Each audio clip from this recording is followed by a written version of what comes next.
Hey everyone, my name is Lauren and I am one of the keyboard players here at Cornerstone Church. Today we're going to be doing a tutorial on the basics of underscoring. As a keyboard player, we have a pretty big job when it comes to underscoring, and by that I mean playing in the background while something else is going on during the service and creating that sound bed while other things are happening. This is something that we do during the welcome, during any prayers, the invitation, the dismissal, baptisms as well, and also just any other spontaneous moment that may come up.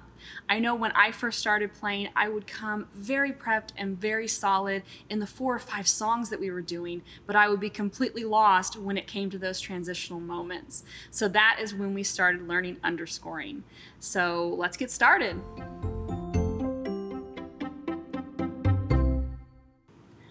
One of the first steps to successful underscoring is to have a plan, and this is going to start at home with your prep and your practice. I really like to practice the transitions between my songs that I'll be playing at the weekend services, as well as exactly what I'm going to be playing during those underscoring moments like the invitation or prayers.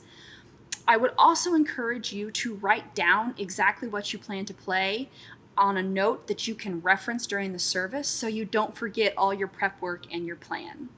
I also want to encourage you to use the number system when you're making your chord progressions and when you're writing them down.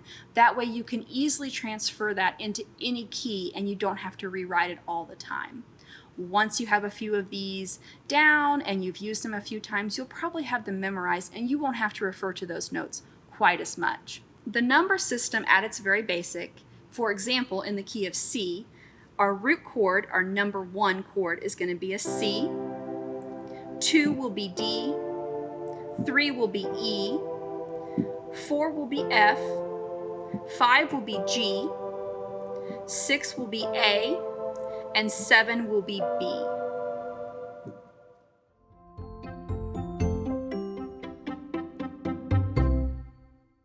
The second step to underscoring is going to be, what do you play?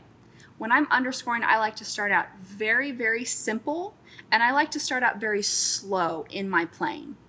I'll usually start out on a 1 or maybe a 4 chord.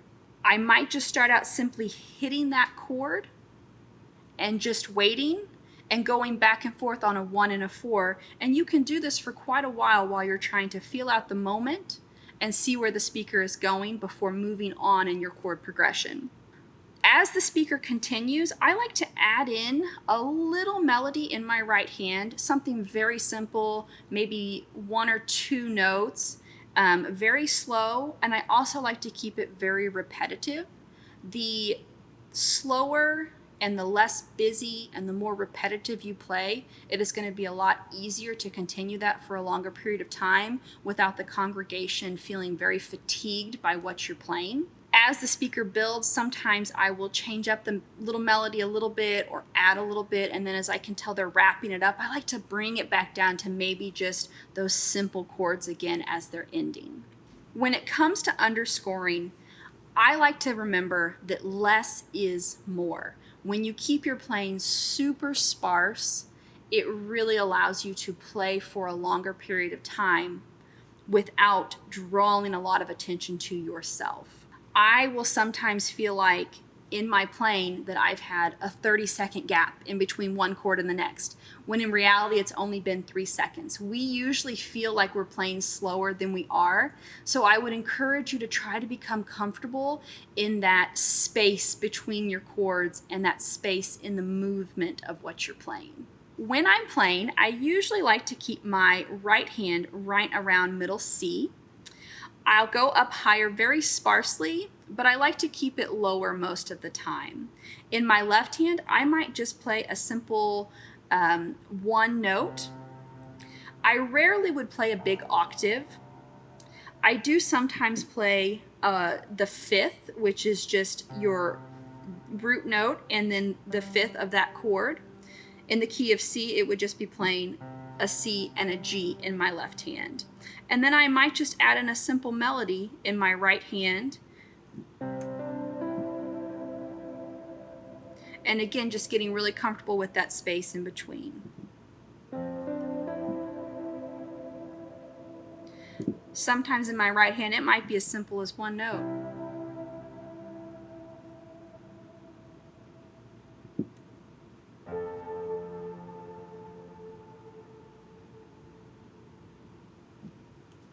Like I said, less is more when you're underscoring. In your practicing and your prepping at home, I also want to encourage you to work on chord inversions. Now, what do I mean by chord inversions? In the key of C, our root 1 chord in its first inversion is going to have a C, an E, and a G. Our second inversion is going to have, you're going to take your bottom and you're going to put it on top. And then you can do that one more time and take that E, put it on top. And then if you do it again, you're back to that root position. When you're playing, if you only play in that root position, it can sound very choppy and very bouncy. It often sounds a lot more smooth and connected and less distracting to the ear if you think, what is the closest way I can get from my root C position to a 4? Well, I could just go like this. And I could get to A just like this. And now maybe a G, I'm going to do this. So definitely being comfortable with those chord inversions is going to translate into every aspect of your playing and really make you a much more well-rounded keyboardist.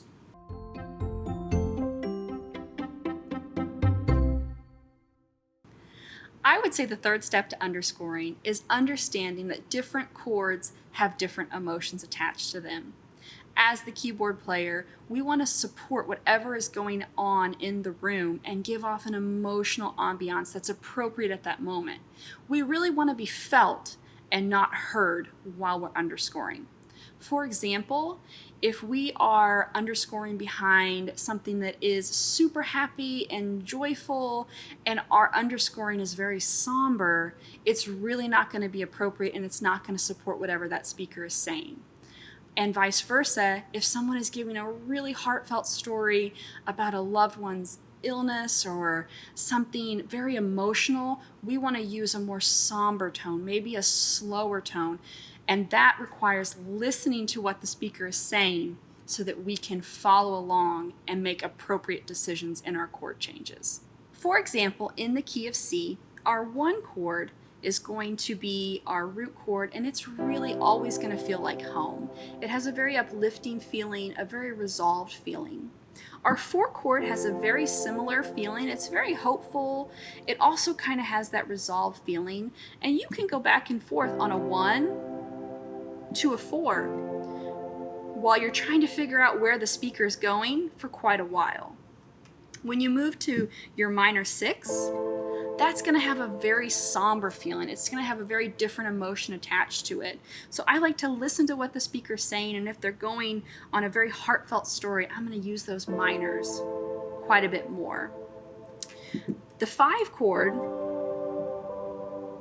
usually I like to think of this chord as having some tension to it.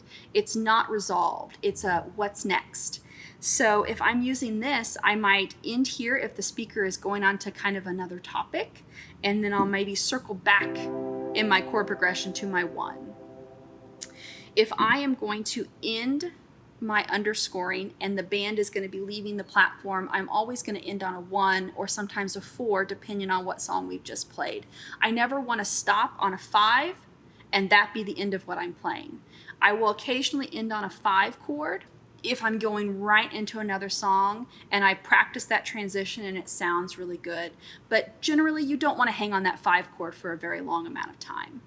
Sticking to your 1, your 4, your 5, and your 6 are usually a very safe place to be, especially if you're just starting out on your underscoring journey. I won't say that you can't ever play your 2, your 3, or the 7 chord, but generally we're really going to want to stick to our 1, 4, 5, and 6. That's a much safer place to be. Maybe as you advance in your underscoring, you can practice adding in those other chords.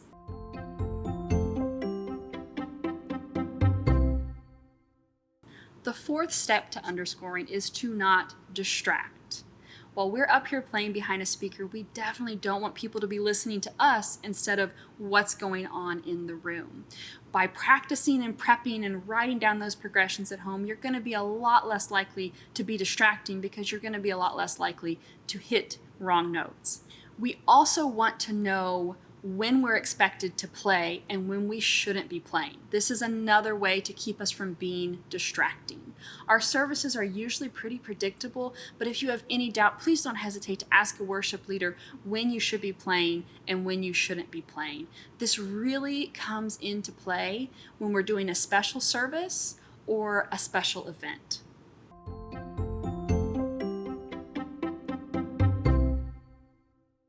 Another important thing to know as a keyboardist is how to end a song. A lot of times we will end with a hymn tag or maybe a down chorus or maybe even some spontaneous worship that wasn't practiced. As the keyboardist, we are usually the ones playing musically during that moment. It's important to plan and prep and know what you're going to play. I usually like to just start out playing just a diamond, which is just a one hit on a chord, and holding it out until you would move to the next chord in that progression of the song. This allows me some time to feel out the moment and to see where we're going. Are we going to build back up into a big chorus? At that point, I would start playing more. Or maybe we've done one down chorus and now they're going to start praying. So I want my playing to match whatever is going on in the room when we end those songs. I think it's also really important as a keyboardist for us to understand that while we might be the only ones playing in the band, we are not actually leading that moment. That is being led by the vocalist, and we want to follow them. So our playing we shouldn't be pushing them along as they're playing. If anything, we just want to be a smidge behind them rather than a smidge in front of them and pushing them along. We want to slow down as they slow down and really follow them on those moments. If we're ending a song and you're not sure where we're going next, it's usually safe to continue playing the chord progression that we just finished. Maybe we just finished a chorus, continue playing that chord progression. Did we just finish a bridge? Continue playing that chord progression.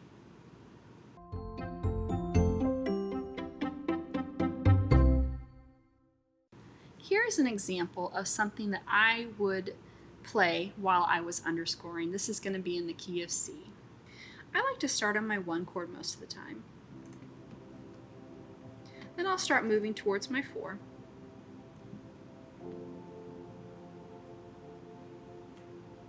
Now I think I'm going to just add in a simple melody and move to my minor chord.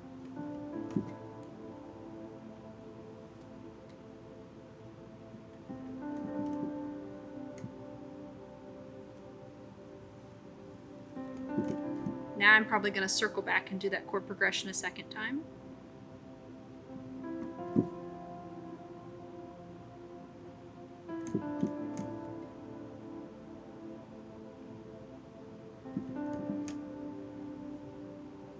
And now I might change it up and go a little bit more minor, depending on what the speaker is saying.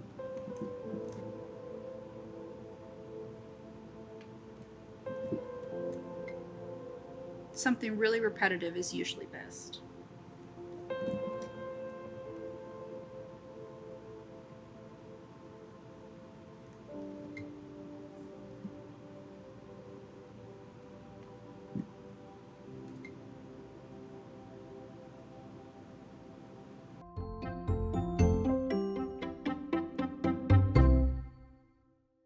One of the tips that I would like to give you is when you are playing, let's give an example before the invitation.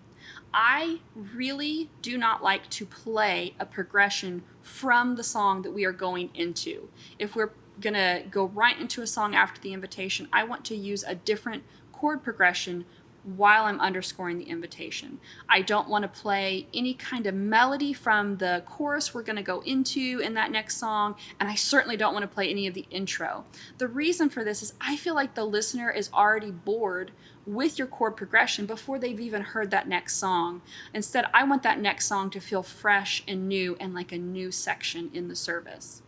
However, after we've just played a song, I think it is okay to continue playing that chord progression from the song under the prayer at the end.